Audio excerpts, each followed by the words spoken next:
negative terminal and tuck it down to the side. All right, let's go back. Oil cap. Twist it. Take that off because you're gonna need. Okay.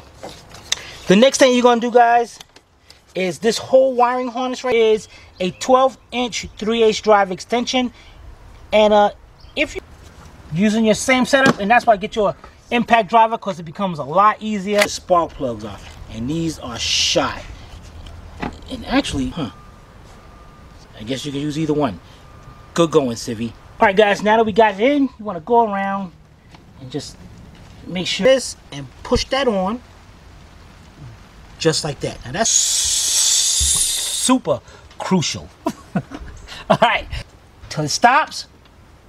A little bit more. One more. Look how close this harness is to that fan.